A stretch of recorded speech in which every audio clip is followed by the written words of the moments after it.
Car చోరుతో కకావికలమైన Congress పార్టీకి జీవజనాలు సమకూరేనా? మట్టి కరిచిన మహానేతలు తమ రంగంలోని వారసులను దింపనున్నారా? దింపుడు కళ్లంతో తారాట్లాడే దిగ్గజాల వ్యూహమేంటి? తెలంగాణలో కాంగ్రెస్ పార్టీ కథ కంచుకేనా? ఇప్పటికైనా ప్రత్యామ్నాయ మార్గాలు వెతికి నావ నెట్టుకొస్తారా? లేక గులాబీ పార్టీ పన్నే ఆకర్షతో పరేషాన్లో పడ్డారా? ఇంతకీ తెలంగాణ రాజకీయాలు ఎటు మరలనున్నాయి? అసలు హస్తం నేతల భవిష్యత్తు వ్యూహరచనలేంటి? Watch the story.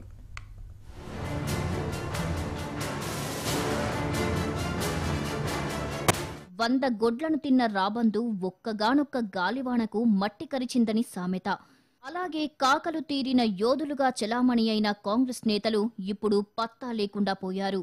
వారసుల పర్ఫార్మెన్స్ చాలా పూరని మొన్నటి పోల్స్ రుజువు చేశాయి. చేష్టలుడిగిన కాంగ్రెస్ చక్రం తిప్పడం గత చరిత్రలో కలిసిపోయినట్టేనా? కాంగ్రెస్ ఖాతా క్లోజ్ అయినట్టేనా? లేక ఘనా పార్టీలంతా రిటైర్మెంట్ ప్రకటించి తమ వారసులను రంగంలోకి దించి కాంగీ రేసు మళ్లీ మొదలు పెట్టనున్నారా? ఇప్పుడివే హస్తం పార్టీ శ్రేణులతో పాటు సామాన్య ప్రజల్లో తలెత్తిన ప్రశ్న.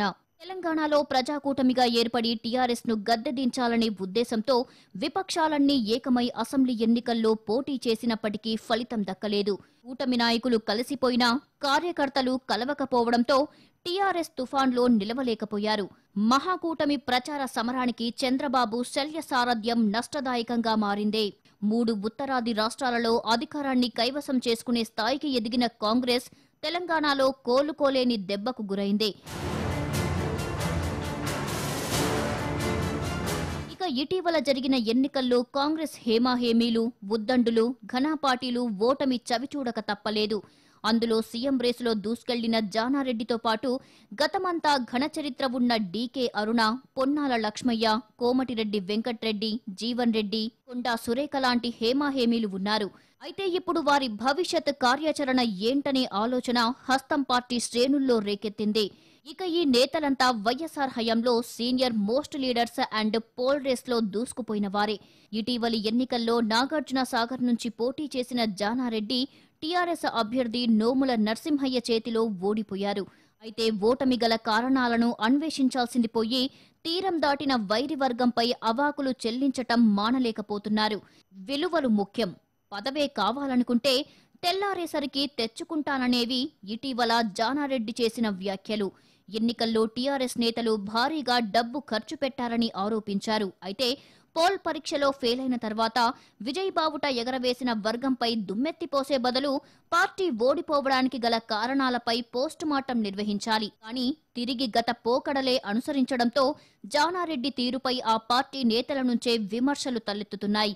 మరి ప్రజా తీర్పును అనుసరించి జానారెడ్డి భవిష్యత్ వ్యూహ రచనలో మునిగిపోతారా? లేకుంటే రిటైర్మెంట్ ప్రకటించి తన వారసుండి రాజకీయంగా ఫోకస్ చేస్తారా అనేది వేచి చూడాలి.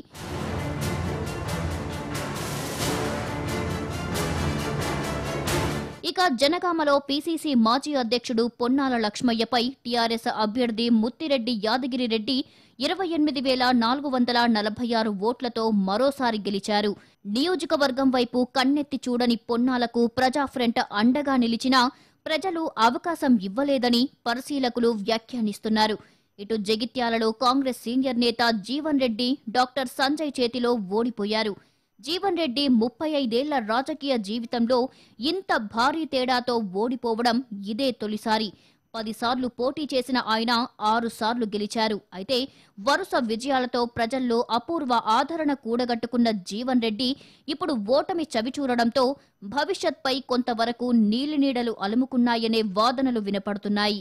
మరోవైపు గద్వాల కాంగ్రెస్ అభ్యర్థి డీకే అరుణ తన మేనల్లుడు కృష్ణమోహన్ రెడ్డి చేతిలో 28,000 ఓట్ల తేడాతో ఓడిపోయారు. టీఆర్ఎస్ నుంచి కాంగ్రెస్ లో చేరిన మాజీ మంత్రి కొండా సురేఖకు సైతం పరకాలలో పరాభవం ఎదురైంది.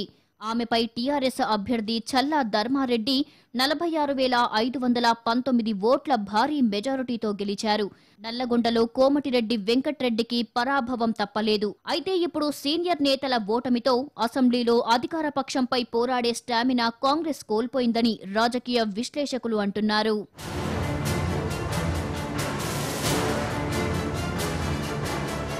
మరోవైపు తెలంగాణ రాష్ట్ర సమితి క్యాంప్ నుంచి కొద్ది రోజులుగా ఓ ప్రచారం చాలా జోరుగా సాగుతుంది. 12 మంది పార్టీలోకి రాబోతున్నారని ప్రచారం జరుగుతుంది. నాయకత్వలేమి, వ్యూహ చతురతలో వెనకబడి ఉన్న హస్తం పార్టీలో 12 మంది నేతలు కారులో లిఫ్ట్ అడిగే పరిస్థితి ఎదురైందనే వార్తలు వినిపిస్తున్నాయి. ఇక ఇప్పటికే 8 మంది ఎప్పుడు రమ్మంటే అప్పుడు వచ్చి గులాబీ కండువా కప్పించుకుంటారంటూ ప్రగతి భవన్ నుంచి కొన్ని వార్తలు చక్కర్లు కొడుతున్నాయి.